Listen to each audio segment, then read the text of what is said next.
Naunang nakipagpulong si Pangulong Aquino sa Filipino community sa Japan, kung saan inialay ng ating mga kababayan doon ang kanilang ambag na tulong sa mga nasalanta ng Bagyong Yolanda. Para sa detalye, balitaan mo kami, Rocky Ignacio. Likas sa mga Pilipino ang pagiging matulungin, kaya kahit malayo sa Pilipinas, agad gumawa ng mga paraan upang mabilis na maipaabot ang kailangan tulong sa mga sinalanta ng Super Typhoon Yolanda. Sa Embahada ng Pilipinas, maging ang mga bata, pawang mga mensahe ng pag-asa ang ipinaabot sa kanilang mga kababayan sa Pilipinas.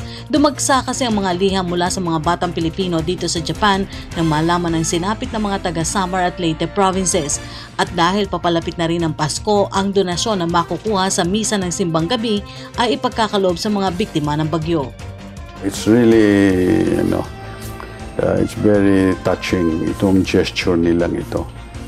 Bukod kasi sa mga Pilipino dito, ilan din sa mga kumpanya sa Japan ang agad nagpadala ng donasyon. Umaabot sa mahigit 200,000 Pilipino ang nakatira at nagtatrabaho sa Japan. Kasi itong Aeon is a very big chain of fast food and department stores. Lagay sila sa counter nila ng mga collection boxes. And after 3 weeks, they were able to collect about 48 million yen. Ang ginawa nila, they matched it.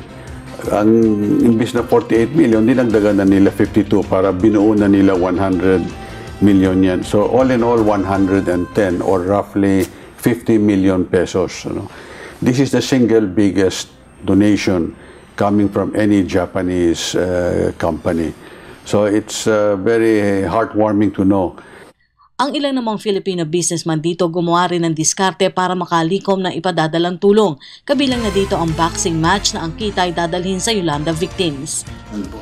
Hingi po kami ng donation para din sa Yolanda na idodonate po namin yung makukuha namin donation sa laban po ni Joby. At sa kabila nga ng pagbangon rin ng mga Pilipino dito sa epekto ng 2011 killer quake, buhay na buhay pa rin ang diwa ng bayanihan.